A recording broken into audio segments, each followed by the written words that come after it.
नमस्कार. संघर्ष वृत्तवाहिनीमध्ये आपलं स्वागत. घेऊया ठाणे आणि आसपासच्या परिसरामधील घडणाऱ्या महत्त्वाच्या घडामोडींचा आढावा. तरुण तडफदार नेतृत्व युगंधर प्रतिष्ठान ठाणेचे अध्यक्ष शिवसेना विभाग समन्वयक योगेश भोईर यांचा वाढदिवस सकाळपासूनच विविध सामाजिक उपक्रम राबवीत साजरा करण्यात आला. यावेळी प्रभाग क्रमांक 11 मधील 10वी आणि 12वी इयत्तेत शिकणाऱ्या 1111 विद्यार्थ्यांना 1 वर्ष मोफत इंटरनेटची सेवा देण्यात आली. तसेच प्रभाग क्रमांक 11 मधील ज्येष्ठ नागरिकांना मधुमेह तपासणीकरिता मोफत 200 ग्लुकोमीटर किटचं वाटप करण्यात आलं आहे. योगेश भोईर यांचा अभिष्टचिंतन सोहळा संध्याकाळी प्रभाग क्रमांक 11 येथील त्यांच्या आझादनगर ऋतुपार्क वृंदावन येथील जनसंपर्क कार्यालयात आयोजित करण्यात आला होता. यावेळी शुभेच्छा देण्यासाठी शिवसेना नेते माजी खासदार राजन विचारे, शिवसेना उद्धव ठाकरे पक्षाचे प्रवक्ते अनिश गाडवे, माजी नगरसेवक संजय तरे, माजी नगरसेवक राष्ट्रवादी काँग्रेस पक्षाचे ठाणे शहर अध्यक्ष सुहास देसाई, शिंदेंच्या शिवसेनेचे ठाणे विधानसभा शहर प्रमुख हेमंत पवार, सकल मराठा मोर्चाचे खजिनदार डॉक्टर पांडुरंग भोसले, सुप्रसिद्ध डॉक्टर रवी शिंदे, मनसेचे महेश शिंगळे, काँग्रेसचे हेमंत इंगळे, काँग्रेसचे बाबू यादव, शिवसेना विभाग प्रमुख मयूर पैलकर, राजू मोरे, सर्वपक्षीय नेते, कार्यकर्ते, विविध संस्थांचे पदाधिकारी, मित्रमंडळी, आप्तेष्ट, बंधू, भगिनी यांनी मोठ्या संख्येने उपस्थित राहून यावेळी शुभेच्छा देण्यासाठी आलेल्या सर्वांचं योगेश भोईर आणि त्यांच्या कुटुंबियांनी आभार देखील मानले.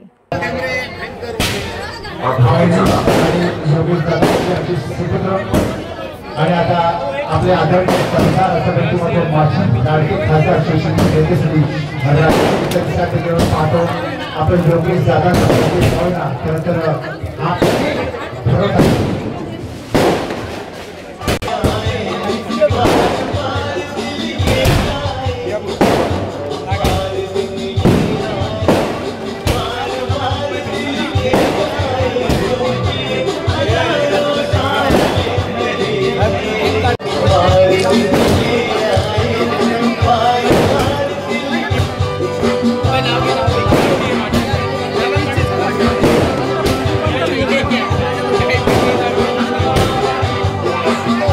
या मंचावरती आपण झाले ते राष्ट्रवादी काँग्रेस पार्टीचे जिल्हाध्यक्ष आणि जिल्हा अध्यक्ष सुहास देसाई साहेबांचा आपण पाहतो आपण झालेला आहे.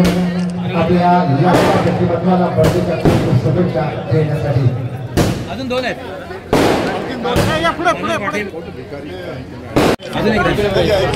तसंच आपण पाहतोय की आपल्या ठाणे शहरातील सन्माननीय राष्ट्रवादी काँग्रेस पार्टीचे आदरणीय ठाणे शहर जिल्ह्याचे अध्यक्ष सुहास देसाई, त्याचबरोबर आपल्या काँग्रेसचे ज्येष्ठ व्यक्तिमत्व आमचे सन्माननीय श्री बाबूजी यादव साहेब आणि छोटासा कार्यक्रम केला जाणार असेल तर मग आपण शुभेच्छा देण्यासाठी आपण सर्वांनी या मंचावरती येतो. आणि त्यानंतर आपण पाहतोय की आपल्या ठाणे शहराच्या सन्मानित आणि आता ग्लुकोमीटरचं वाटप जे आहे माजी नगरसेवक संजय तरे यांच्या उपस्थितीमध्ये होताना आपल्या समाजसेवेचा वसा भोईर यांनी आपला वाढदिवस आमच्या लक्ष्मीताई चंदानी मॅडम यांना देखील आपण पाहतोय ते मोफत ग्लुकोमीटर आणि सोबत मोफत स्ट्रीप आणि त्या स्ट्रीपच्या बॉक्समध्ये 25 स्ट्रीप्स असतात. लक्षात घ्यायचं 25 स्ट्रीप्स ते मोफत दिले जातात. आणि आमच्या कविताताई नार्वेकर मॅडम, आमच्या कविता नार्वेकर आपण पाहतोय की आमचे शिवसेनेचे सन्मानित सर्व पदाधिकारी आणि या सर्वांच्या समक्ष आपल्या सर्वांच्या आशीर्वादाने आजचा हा सोहळा हा आयुष्य लाभो.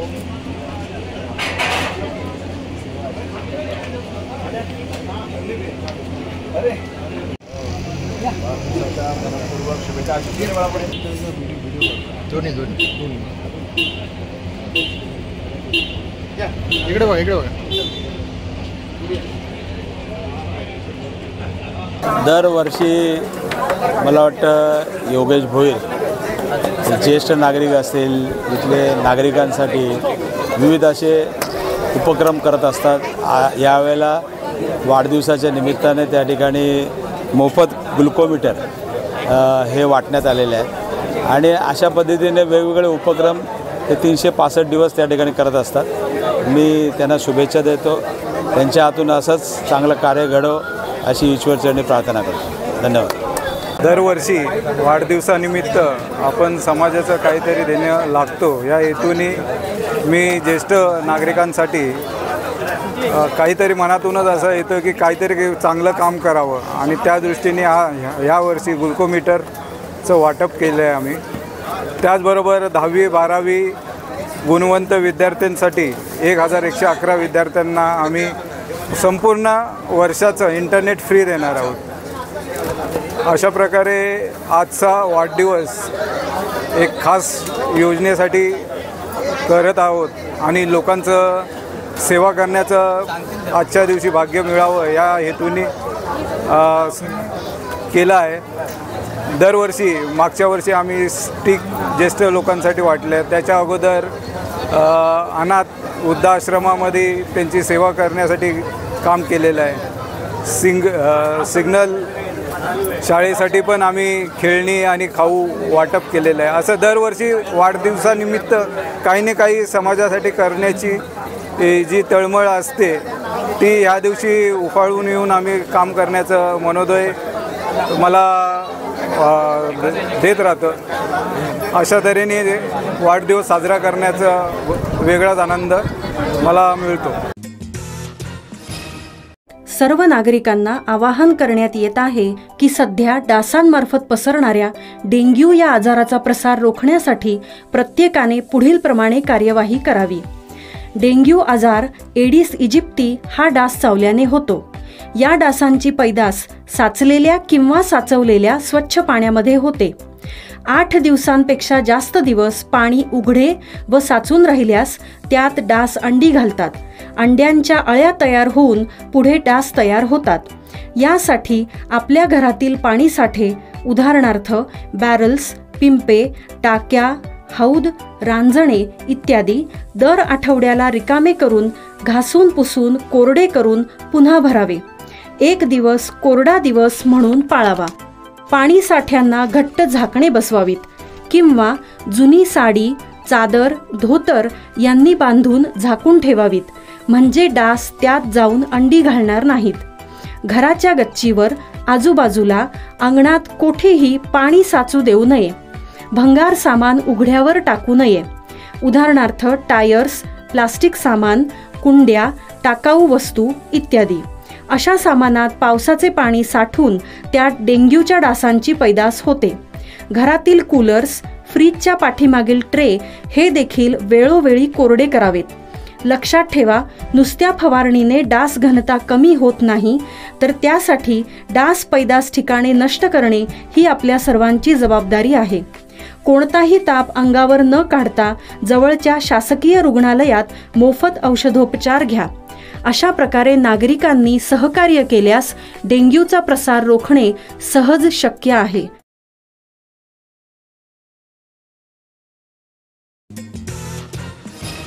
ठाण्यातील सावरकर नगर परिसरातील मनोबल सोसायटीत यंदाच्या गणेशोत्सवात दत्तात्रय चिव्हाणे यांच्या घरातील सजावट विशेष आकर्षण ठरत आहे.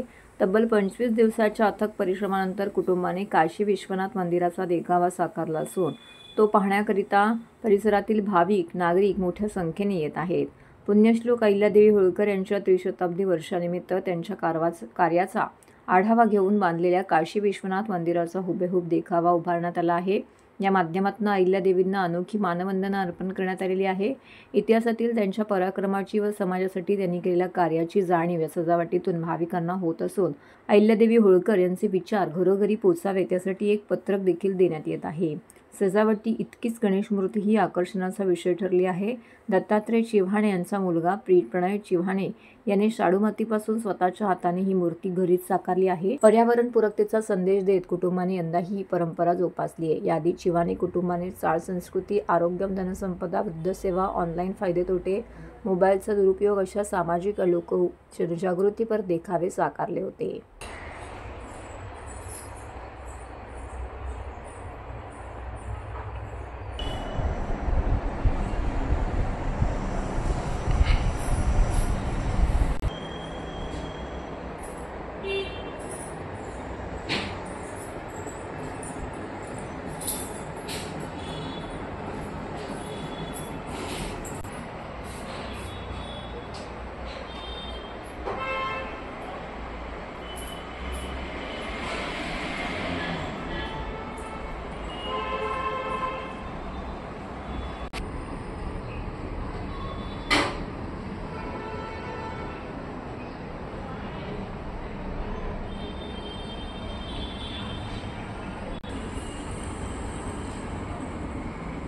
हा देखावा बनवण्यासाठी जवळपास 20 ते 25 दिवस लागलेत.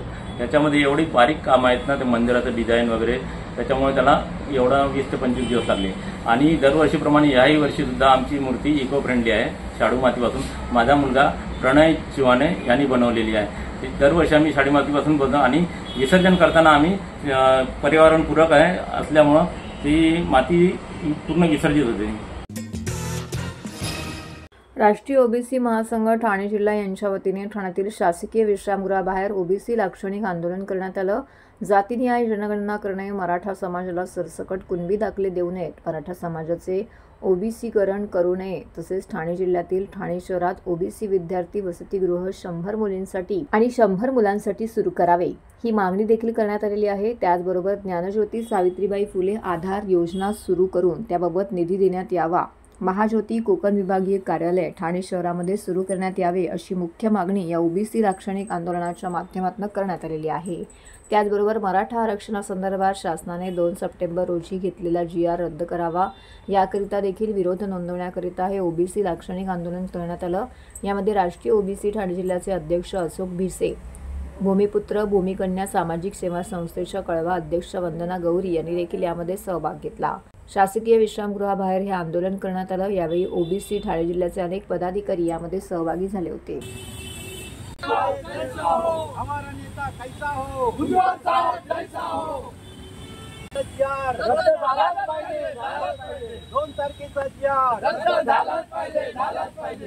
आजच्या आमच्या मागण्या 2 सप्टेंबर रोजी जो GR निघालाय तर तो रद्द करण्यात यावा आणि आमचं ओबीसीचं जो आरक्षण आहे त्याला धक्का न लावावा. तो आमचं आरक्षण आहे तो आमचं राहावा. दुसरी गोष्ट, ठाणे जिल्ह्यातील ओबीसी 100 विद्यार्थी आणि विद्यार्थ्यांना इथे ठाणे जिल्ह्यामध्ये आणि ठाण्यात मध्यवर्ती भागामध्ये वसतिगृहांची मागणी, त्यांना राहण्याची वसतिगृहाची निर्माण करावं, ही आमची एक मागणी आहे. आणि जातनिहाय जनगणना व्हायलाच पाहिजे, ही आमची पहिली मागणी आहे. जिल्हाधिकारी यांना राष्ट्रीय ओबीसी महासंघातर्फे याच्यामध्ये आम्ही इथले सर्व आगरी, कोली, कुणबी, मराठी, माली सर्व ओबीसी बांधव आणि भगिनी यांनी मिळून आज आम्ही आता जिल्हाधिकाऱ्यांना इथे अर्ज देण्यात आलेला आहे आणि आमचं म्हणणं त्यांच्याकडे पाठवलेलं आहे. राष्ट्रीय ओबीसी महासंघाचं ठाणे जिल्ह्याच्या वतीने या ठिकाणी आंदोलन केलेलं चालू आहे. जर 7 ऑगस्ट रोजी नागपूर येथे जो राष्ट्रीय महासंघाचं अधिवेशन झालं त्यात 14 GR मंजूर व्हावेत, त्या 14 ठराव मंजूर व्हावेत, त्या ठिकाणी साखळी उपोषण सुरू आहे 30 ऑगस्टपासून. तसंच ठाणे जिल्ह्यात प्रत्येक तालुक्यात साखळी उपोषण सुरू आहे. या ठिकाणी सुद्धा परवानगी यासाठी मिळाली आहे आणि जो आमच्या प्रमुख मागण्या आहेत त्या 14 मागण्या व्यतिरिक्त या ठिकाणी ठाणे जिल्ह्यात अजूनपर्यंत ओबीसी मुलांचं 100 मुलींचं आणि 100 मुलांचं हॉस्टेल सुरू झालं नाही, ते ठाणे स्टेशनजवळ व्हावं ही प्रमुख मागणी आहे. त्याचप्रमाणे महाज्योतीचं ऑफिस जे आहे ते नागपूरला आहे, ते कोकण विभागाचं हे ठाणे शहरात व्हावं, या 2 प्रमुख मागण्या आहेत. तसेच 1500 कोटी जे ओबीसी महामंडळ पेजे महामंडळाला मिळावेत. त्याचप्रमाणे जो 2 तारखेला जो GR शासनाने तातडीने काढलेला आहे त्याचा आम्ही या ठिकाणी निषेध करत आहोत. तसंच शासनाने मराठ्यांना जे काही द्यायचं असेल ते द्यावं, परंतु ओबीसीमधून देऊ नये, हीच आमची मागणी आहे. छत्रपती शिवराय शाहू फुले यांच्या प्रयत्नाने डॉक्टर बाबासाहेब आंबेडकर यांनी दिलेल्या घटनेच्या अधिकाराचं उल्लंघन होऊ नये यासाठी आज आम्ही एकत्रितरित्या ओबीसी समाज पूर्णतः या ठिकाणी जमलेलो आहोत. कालचं परवाचं जे आंदोलन झालं आणि त्यामध्ये काही मागण्या ज्या मान्य केल्या गेल्या त्या तत्वतः जरी म्हटलेलं असलं तरीही त्या मागण्यांना आमचा प्रखरतेने विरोध राहणार आहे आणि त्यामुळं महाराष्ट्रातल्या तमाम सर्व ओबीसी संघटना या ठिकाणी म्हणजे प्रत्येक तालुक्याच्या ठिकाणी म्हणा जिल्ह्याच्या ठिकाणी एकत्रितरित्या संघर्ष द्यायला आम्ही आता सगळे सज्ज झालेलो आहोत. ठाणे महानगरपालिकेचे उपायुक्त उमेश बिरारी यांनी यंदा गणेशोत्सवासाठी साकारलेली सुबक गणेश मूर्ती चर्चेचा विषय ठरली आहे. कोणत्याही साच्या विना आणि पूर्णपणे शाडू मातीचा वापर करून त्यांनी ही आकर्षक मूर्ती तयार केली आहे. कार्यालयीन कामकाज आटोपल्यानंतर दररोज 10 ते 2 या वेळेत मेहनत घेऊन त्यांनी महिनाभरात ही 1.5 फूट उंचीची मूर्ती साकारली आहे. ठाणे महानगरपालिकेचे उपायुक्त उमेश बिरारी यांच्याकडे सचिव, आरोग्य, माहिती व जनसंपर्क विभागाची जबाबदारी आहे. ते शासनाच्या सेवेतून ठाणे महानगरपालिकेत प्रतिनियुक्तीवरती आले असून ते सध्या लुईसवाडी परिसरातील महापालिकेच्या निवासस्थानात राहत आहेत. त्यांना चित्रकला आणि शिल्पकलेची आवड असून ते कार्यालयीन कामानंतर ही कला जोपासण्याचं काम करतात. यातूनच त्यांनी कोणत्याही साच्या विना आणि पूर्णपणे शाडू मातीचा वापर करून ही आकर्षक मूर्ती तयार केलेली आहे. बिरारी यांनी गणेशोत्सवासाठी स्वतःच्या हाताने शाडू मातीची मूर्ती साकारली असून ही केवळ एक कलाकृती नाही तर त्यांच्या अथक परिश्रम, निस्सीम श्रद्धा आणि कलाप्रेमाची साक्ष आहे. ही सुबक मूर्ती पालिकेत चर्चेचा विषय ठरली आहे.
ठाण्यातील श्री नारळवाला चाळ गणेशोत्सव मित्रमंडळ यंदा आपल्या 35व्या वर्षात प्रवेश करत असून समाज उपयोगी सांस्कृतिक उपक्रमांमुळे हा गणेशोत्सव विशेष ठरत आहे. मंडळाचे प्रमुख मार्गदर्शक संजय पेतळे, अध्यक्ष जयेश यादव यांच्या मार्गदर्शनाखाली इको फ्रेंडली सजावट, धार्मिक आणि पारंपरिक उपक्रमांसह गणेशोत्सव साजरा होत आहे. गणेशोत्सवाच्या सुरुवातीला 3 सप्टेंबर रोजी मंडळाच्या वतीने आयोजित फ्री मेडिकल कॅम्पमध्ये तब्बल 350 नागरिकांनी तपासण्या करून घेतल्या. या कॅम्पमध्ये 15 प्रकारच्या तपासण्या करण्यात आल्या. तसेच उपस्थितांना फ्री आभा कार्डचं वितरणही करण्यात आलं. समाजोपयोगी उपक्रमांमुळे नागरिकांनी या कॅम्पला उत्स्फूर्त प्रतिसाद दिला. त्याच दिवशी रात्री जागरण गोंधळाचंही आयोजन करण्यात आलं होतं. यानंतर 4 सप्टेंबर रोजी भक्तिमय वातावरणामध्ये माता की चौकी पार पडली. तर 5 सप्टेंबर रोजी सत्यनारायण पूजन आयोजित करण्यात येत असून या कार्यक्रमाला अनेक मान्यवर उपस्थित राहणार आहेत. गणेशोत्सवाची सांगता 6 सप्टेंबर रोजी भव्य विसर्जन सोहळ्याने होणार आहे. इको फ्रेंडली सजावट, सांस्कृतिक कार्यक्रम आणि धार्मिक उपक्रमांच्या माध्यमातून नारळवाला चाळ गणेशोत्सव मित्रमंडळाने समाजात सकारात्मक संदेश देत 35व्या वर्षाचा गणेशोत्सव साजरा केला आहे. माझं नाव हेमंत बिडवई. श्री नारळवाला चाळ मित्रमंडळाच्या वतीने यंदाचं 35वं वर्ष आहे.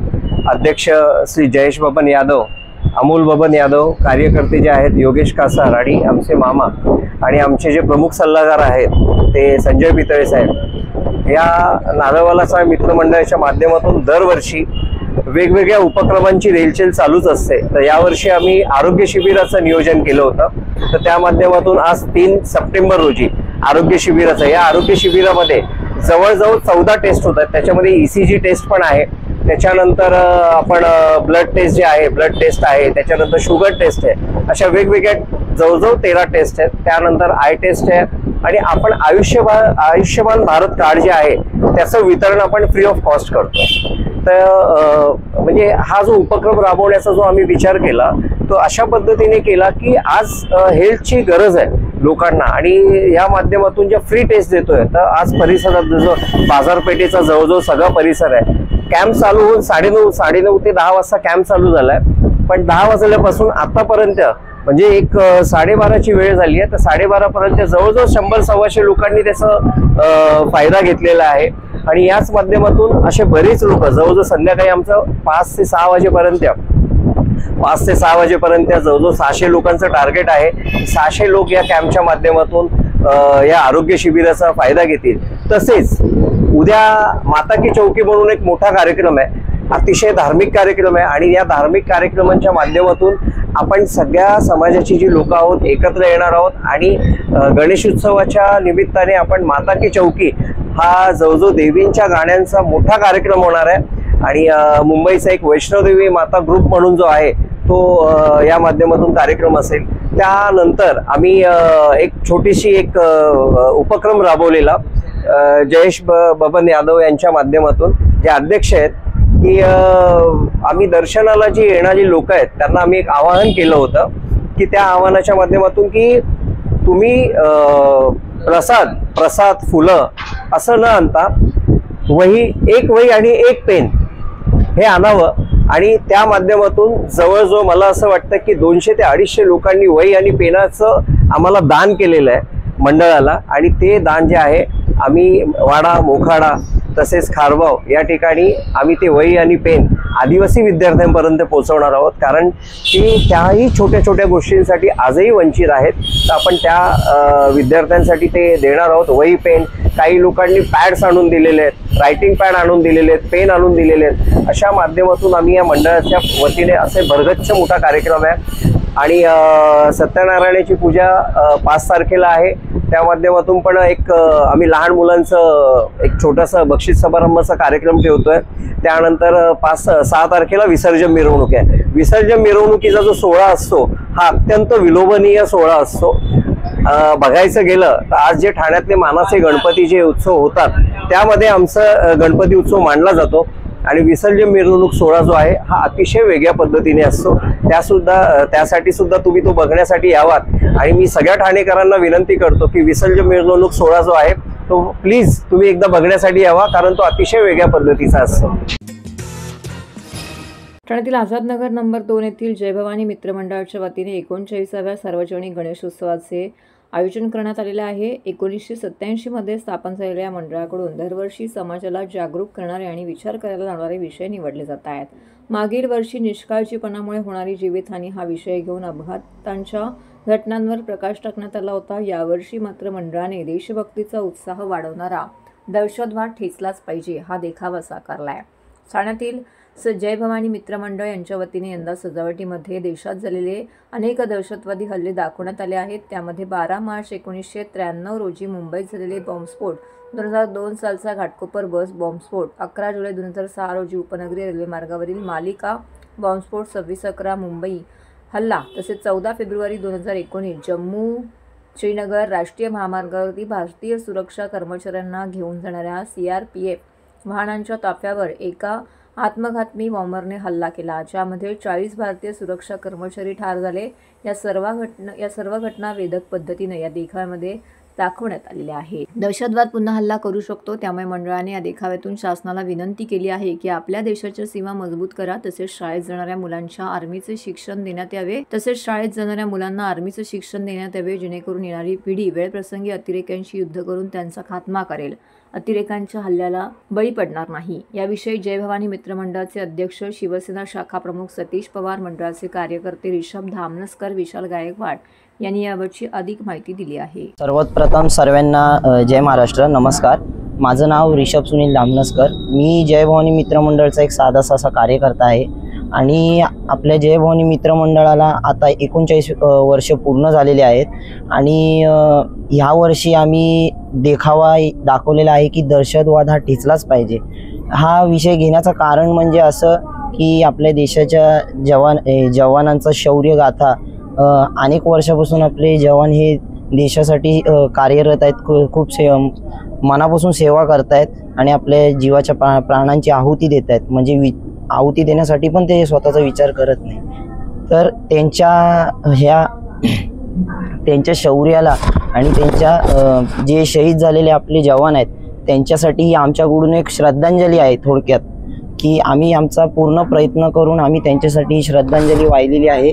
आणि दुसरी गोष्ट म्हणजे सांगायची झाली तर याच्यातून आम्ही दुसरा मेसेज असं सुद्धा देण्याचा प्रयत्न केलेला आहे की आपल्या देशाची तरुण पिढी, ही तरुण पिढी म्हणजे एक आपले देशातले जवळजवळ 75% तरुण पिढीच आहे।